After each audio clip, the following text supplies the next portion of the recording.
Welcome to today's episode of Spill UR Beanz. Today we have a guest, Muskan. Did I say it right? Yeah. Yeah? Like, we'll get into the story of why she's here. I'm going to thank you first off for coming here and being brave enough to go on camera. Are you nervous at all? No, then two other live TV. Oh, so you've had bigger hosts than me already. This is nothing for you. Yeah. All right. Where did you do the other ones? Well, one was on for like a cultural channel, and the other one was in New York. So you're famous. You were on TV in New York. All right. Now, before we get into why you were on TV, are you in school? Are you one of those really smart people that doesn't go to school? I go to school. Yeah? Yeah. Do you like it? Yeah. Yeah, what's your favorite subject? Art and music. Art and music. Any reason why? Because that's pretty distinct. That's not like learning something, that's creating something. Well, it's pretty much because it's easy to do and it's also fun. I like how you tell the truth. It's easy to do and it's fun. And you know what? It's a lot of creative energy. It makes your brain think differently too. So I encourage the arts. Not very good at it myself, but if I was, I would stick to it. What's your favorite part? You paint? You draw? I like painting because it's messy and you can play with your fingers. And for music, I think singing is my favorite. Really, you sing? Wow, I wouldn't have guessed that. Like choir? You have a private band? Reception parties? I do a choir at school.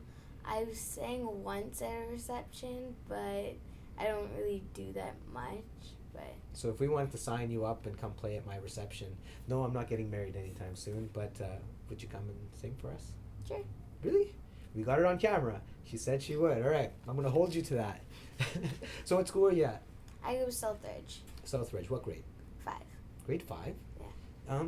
I don't remember being so well spoken at grade 5. No. You're grade 5. Yeah. Really? How old are you again? 10. Yeah, that's about right. I was 13 when I graduated grade 7. Okay. Did you skip a grade? No. No? No. Okay. You seem, that's not a bad thing if you skip a grade. You can do that if you want. Hard work, you can easily skip a grade. I know they've changed the whole system. It's like middle school, grade schools. Is yours like a kindergarten to grade? 12. It was all the way through one school? Yeah. What school's that? Again? Southridge. Southridge. The Really? junior school's from kindergarten to grade 7 and then from 8 to 12. It's in the same campus, but So you're like one of the big kids at school. Yeah. Yeah, like the authority figures. Yeah. Are you cool? Hey, that's not a real question. That's rhetorical. Everybody's cool. You just have to enjoy what you do. Don't listen to what anybody else says. So the answer to that question is yes. I am very cool. Right. So one more time. Are you cool? Yes. Exactly. Just always. If anybody ever asks you, it's not even a question. It's what you think of yourself, right? Yeah. And what you've done makes you way cooler than a lot of people I know. So good for you.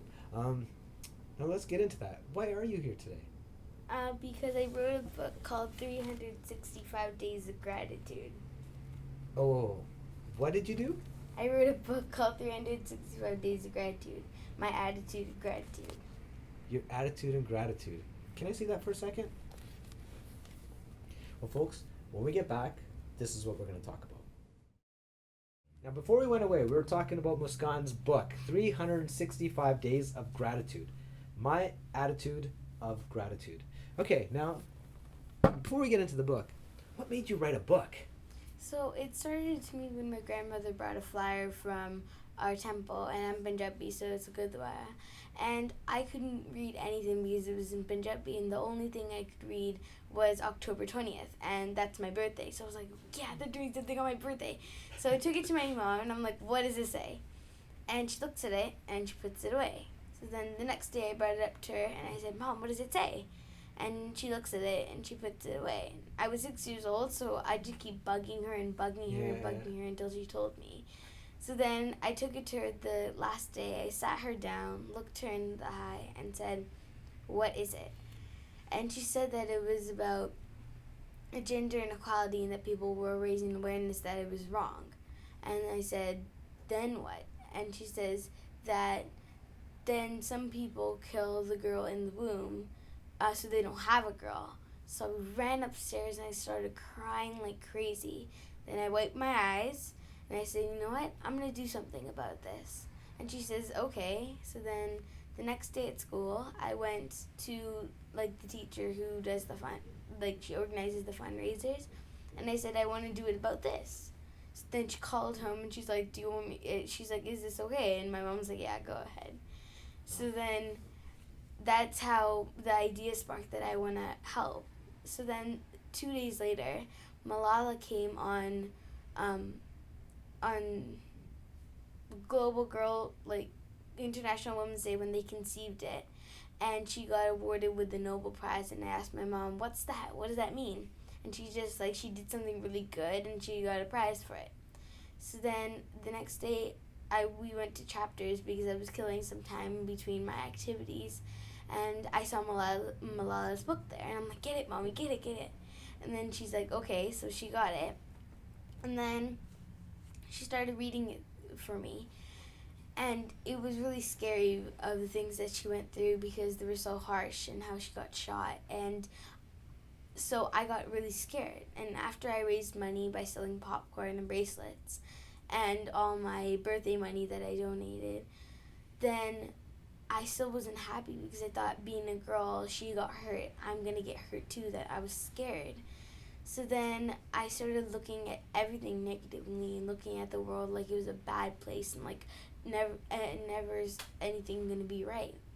So then I started going to school and looking for like things that didn't make me happy and brought them home to complain. So if I had a disagreement with my friends, I'll get really, really mad and I'll say I'll never make friends. Or if I got a bad grade in school, I'll say I suck at this grade and I don't like school. But then my mom said, you know what, this is wrong. So she gave me a journal and she told me to write every day what I was grateful for. So then I started writing, and then after a year and a half, I came up to her and I said, Mom, guess how many things I have? And she says, how many? And I said, 455. Wow. You really broke it all down. Now, do you have more of this story to go, or do you want me to ask you some questions here? Go ahead. You can Okay. ask the question. I'm going right back to the beginning. So when you said you read that flyer and your mom talked about gender and equality, what do you think when you think equality? What should that mean for you? I think it means that girls and boys should be able to do whatever they want and that they should be able to get a fair chance in life. She used the word should. I think that's unfair that we're still talking about this today. But what better way of hearing it from a young Canadian, I'm going to say adult woman. You know, she's a girl sitting in front of us, but she's thinking a lot better than some of us adults think. Okay, so second question, gender equality. Beautiful answer. When you first read that and your mom had told you that some babies in their womb, because they're girls, and you ran upstairs crying, was that crying because of anger? Was it sadness? You said you were scared, because those emotions are all different emotions. Can you tell the difference between those? Well, I was mad that people they didn't give the girl the chance. They just killed him as soon as they knew it was a girl. And that when they had a boy, they were like, yay! And then when they had a girl, they were mad. So then they did something really terrible about it. Did that make you angry at boys? Well, it didn't make me angry at boys because they didn't do anything. Great answer. It made me angry at their parents that they didn't give their child a fair chance. Very well thought of, okay? That's very important, because it's not the boy's fault either that he's a boy. It's not a fault that you're a girl. I don't see why anybody would see a fault. That's the wrong word. Fault is the wrong word. So maybe I'm using the wrong term. But it should never be a situation, right? It's a baby. It's going to be born. Let's have it, right? Okay. So then, Malala, how did you know about her? Because her story is pretty big, right? Where did you hear about that? Well, my parents were watching like her get the Nobel Prize and them announcing International Women's Day. So I was just sitting there with her and I'm like, Mom, what's that? And she's like, we'll talk about it later. So then I saw when I went to Chapters, the book, and I said, whoa, I want to get it. So then I told my mom to get it, and every day she started reading it to me. And some days it was scary because she was talking about that people were like mad at her that she was a girl and that some girls weren't allowed to go to school. And then I got scared that because I'm a girl, right? And I got scared that, like something bad's gonna happen to me like what happened to her. So then I just looked at everything negatively instead of giving the world a chance, instead of being able to think that there was something good, but I just painted everything as bad because I was scared that something was going to happen to me. Okay, how did that bad painting that you had created in your head get turned into a nice sunny day painting? When did that change? So I started complaining to my mom, and she says, you know what, this isn't right. So then she gave me a journal and a pen. Okay, perfect, perfect. And then I started writing. And then I came up to her, and I never complained after I started writing because I was just looking for good. You know, you can change a kid's mind. It's like you can teach a new dog new tricks, but you can't teach an old dog new tricks because then they're just involved in just doing the same thing. But if it's a new dog or something new that's happening, that you can change it like that, but it's hard to change it when it happens later. Yeah. Well, once it's done, it's done. And like a new puppy, it's learning the way of life. So you can teach it your life or the way you see life. Somebody that's old has already experienced their life, so their mindset's already made up. So what you're saying is totally right on. I'm going to say that I hope that you can teach an old dog new tricks. Stubborn minds, I'll admit it, I have a stubborn mind. It's just, I'm growing up, I have my way of life, but my way is not necessarily the right way. And like you said, you're Punjabi, and we bring this up on the show, like Sikh means to learn. So as in life, once you stop learning, you stop growing, and stop living, basically. So keep learning, keep growing. Okay, so I'm going to keep going to why you always, do you talk to teachers as well, or mom is always your first person you reach out to? I think mom, because she's always been there for me. Like, ever since I was little and I'd fall, she'd be the one who picks me up. But now, like, if I get really mad at something or I don't want something, she's always there to remind me that there's always a good part of life. Absolutely. Now, this whole perception, is the glass half full or half empty? Is that something you think is taught to you, or is that something that you just feel?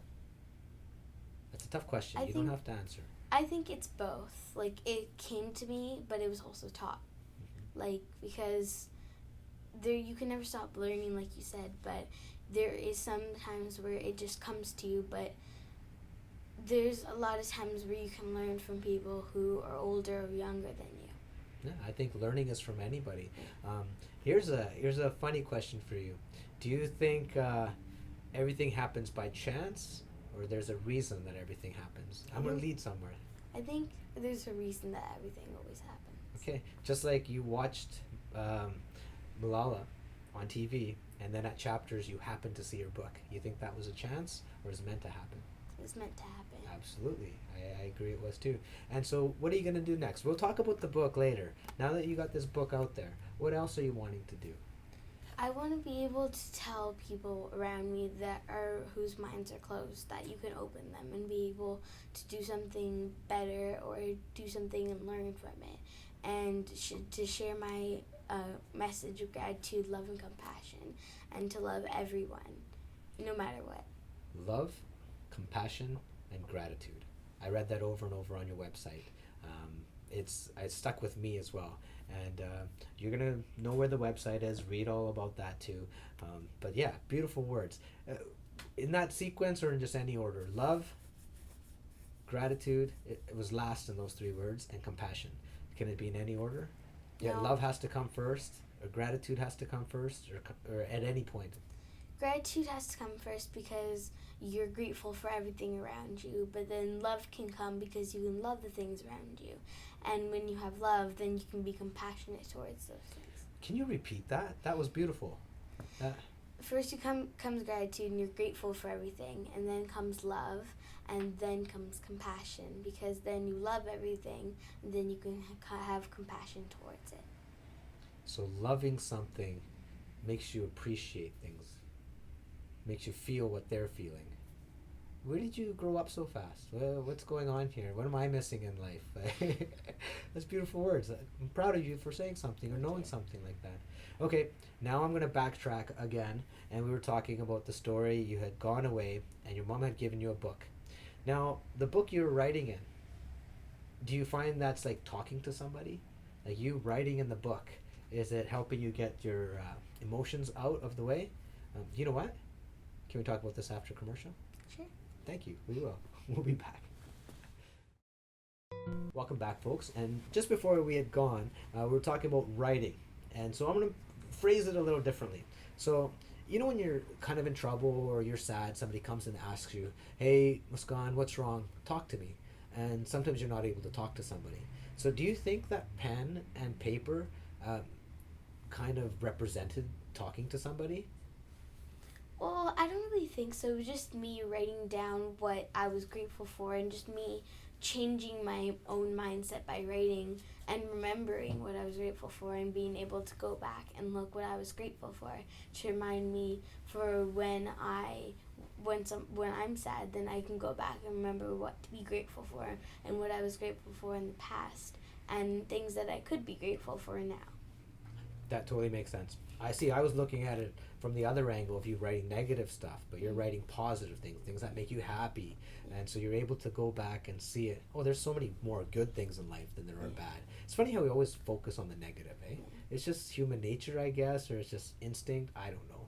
Okay, I like that answer. Okay, now, the reason we're here. Tell me a story. How does your book start? Well, my book started after I finished my journal and I took it to my mom. And I said, Mom, guess how many things I have? And she said, how many? And I said, 455. And she started reading through them, and she started to cry sometimes because they were so profound and so little coming from a 6-year-old, but still so powerful. So then she says, you know what? We should publish this to inspire other people. So then from there, we took it to the publishing process, and that's how the book was born.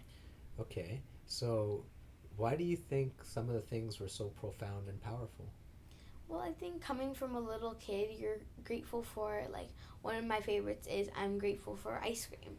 Because who doesn't like ice cream? Ice cream? You Yeah. scream? We all scream for ice cream. We all scream for ice cream. Exactly. Yeah, so it's the little things. I think you're right. It's the little things that are the most powerful. We overlook them, right? Is there any particular ones that you like reading? Something that you had written down? 400 pages. Okay, I can't remember the last time I read 400 pages, let alone write 400 pages. Now I know it's not going to be all book, but okay, go ahead. Day 1. I'm thankful that my family believes in gender equality and that I'm welcomed and loved as a girl. Yeah, simple and straightforward. May I see? Yeah. Am I allowed to open? Yes. Okay, so now tell me, who are you looking to inspire? Now I'm getting pro girls, pro women, but there's a big difference of like an old-fashioned definition of a feminist and the new modern. And I just recently was reading about this, so I'm not sure. I don't want to put you on the spot and make you say something wrong. But tell me, what do you think you're trying to be pro everybody? Or pro girls? I think pro everybody because everyone deserves a fair chance and everyone should be equal. Okay, and if you were to dedicate this book to somebody, who would you dedicate this book to? I already dedicated it to someone. Okay. It's to, I think I have to open the book to remember. That's okay, that's okay. Her name is somewhere. And dedicated a book to somebody already. What have I done in my life? What do you got to put me on a spot like this? In the memory of Alexa Midlar, may your memory inspire each of us to be grateful for every day. And so I dedicated to my old principal's daughter, and she died of a car crash after feeding horses with her grandmother. Oh. So I wanted to dedicate the book to her. Oh, what did your principal think of that? She thought it was really good. She thought it was really nice. Yeah, you've almost brought a tear to my eye for doing something like that.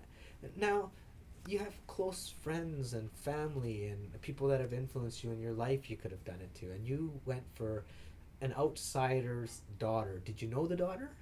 I didn't know her because she didn't even know died her? before I think she died. She died before I started school at Southridge. So, but we do an Alexa remembrance day, like the day she died, and her favorite color is purple. So we make purple snowman and ribbons and That's beautiful. I mean, these are children, right? Genuine, honest opinion, non-judgmental. You just feel in your heart. You had a pen and a piece of paper and you wrote it down. When it was time to write the book, did you have to change anything? Was it hard work or like homework, or was it, yay, I'm writing a book? Like, it wasn't me who was doing it. It was more my mom. Like she took the journal and she put it into a manuscript. oh, she organized it. For Yeah, you. she did all the work, and I really didn't have to do anything. Did you have to pay her? I pay her. Don't with have love. to tell me that. Don't have to tell me that. I pay her with love. Oh, yeah, that's nice, Mom. That's beautiful. Okay, so I know we were talking about. Actually, I want to open this. I've always thought whenever you have a book, any book, doesn't matter if you're at a library or you're buying a book, you just open it, and you're meant to read that for that day. So, today, day 278. I am so thankful for thank you notes. It is so nice to say thank you with a simple note. And the other one, I am thankful to watch so many crows flying together. When I go to school, sometimes there are so many crows flying together that I wonder, what are they all doing? Just a simple thought. What are they doing? Well, when I drive to school, there's always like a big flock of them. So me and my mom always think that they're having like a meeting or something. Like all like maybe there's probably 10,000 of them there at the same time. But it's so funny how they just like all gather in the morning, just like sit there. It's like, you know how we have to be social and have recess and hang out? They kind of have to do the same thing. Yeah. It's like their morning breakfast. They all kind of hang out, make sure, hey, he's got food, they got food, and then go in their way, and then they meet again for the next meal, actually. Yeah, we feed birds at my house. So there's actually a trick. When they eat, a bunch of them will fly in, and another group is already ready to come in and have the next wave. They don't fight. The first one sitting there will actually fly away, let the next group eat, and they'll go in turns. And I mean, I can sit and watch birds for about an hour at my house, like at least an hour, because we feed them every day. So every day we have hundreds of birds at my house. So I know exactly what you're talking about. Okay, I've gone sidetracked here. I want to know something. Now you've said this name, or it's not a name, it's Mom. Why did this name come up so often? Like a hero? Who would be your hero? My mom. You are going to say your mom? Yeah. I kind of was guessing that. I kind of led you there. Sorry, I should have asked differently. Why is your mom your hero? Well, she gave me birth, so I think like every mom should be a hero. Like I'm not saying that your mom should be your hero, but like they're always there for you no matter what. Like even if you get mad at them, they still love you. Or if you don't get something and you get super mad and then you say, "Mom, I don't love you anymore." They'll get mad too, but then they'll come back and say, I love you still. So that's what I love about my mom. Yeah, anything about your mom that bugs you? We won't tell her. No. Good answer. Sorry, I wasn't putting you on the spot like that. I was just testing. Now, something you'd brought up way earlier is in the first part of the last commercial part. You brought up closed mind. What is a closed mind? What do you think? I think a closed mind is someone who's not open to anything. Someone who sees something in an opportunity and just walks away from it. Okay. Why do you think they're walking away from the opportunity? Maybe they're scared that something in the past happened to them, and maybe when they tested that opportunity or they tested something, they got hurt, and they were scared to do it again. Okay, and you know what? I think I'm going to close it with what you just said right there. Fear. When you first saw the flyer and were told what it was, you ran upstairs out of fear. You became cynical to the world and didn't want or like any subjects, or was fear because you thought they would come do something to you because you were a girl. mom came forward and she told you to write your thoughts down, and you realize you have more good. So what did you write in there? Love, compassion, and gratitude. Starts with gratitude, then love, and then compassion. And with that, you can overcome anything. So right now, I think the world is fear-based, right? If you don't get A's, you won't get that grade. Or if you don't do this, then you won't get this. So we're guided in life by fear. If you do this, you go to jail. But I think the focus should be love, compassion, and gratitude. And I think if the world listened to your three words right there, we wouldn't have it. Fear wouldn't be an issue. Like, I think love is the most powerful thing in the world. And with your book, I think you're going to make a difference with that. Thank you. Here's a question before we go. Of those three, love, compassion, and gratitude, you said gratitude first. Is there any one most powerful out of them all? Gratitude. Gratitude. I'm going to say love, but I'm grateful you said gratitude. Tell us, what's your website? muskanvirk.com. muskanvirk.com. How do you spell your name? MUSKAN. MUSKAN Virk. muskanvirk.com? Yeah. Wow, you got your own name and .com? Yeah. Okay. Social media. For Instagram at Muskan Virk Official, Okay. and for Facebook, Muskan Virk. Just so you're on Facebook, you have a fan page, personal page. Now, I know I was doing my research, and it lets you go to, on your website, to the store. So this is available on Amazon as well. And then you don't have to buy the hard copy. You can actually get the online version, right, for your tablet or something? Yeah. Okay, so make sure you guys go check that out. We'll have all those links on our social media, on our website, and also on the bottom of the screen as you're watching, hopefully. What do you want our audience to know? It could be about you, it could be about life, it could be about anything, and I'll add something to that after. Well, I want the audience to know that I'm not just an author, that I'm a 10-year-old girl. I love fashion, I want to try makeup. But you also have to remember that if you don't get something, or you want something but you don't get it, that you shouldn't just get mad and be like, hey, I'm just going to drop this gratitude thing. You should get disappointed, but then come back to being grateful, and then having love and having compassion and forgiving the person who told you no, and being able to move on instead of just keeping and thinking of that.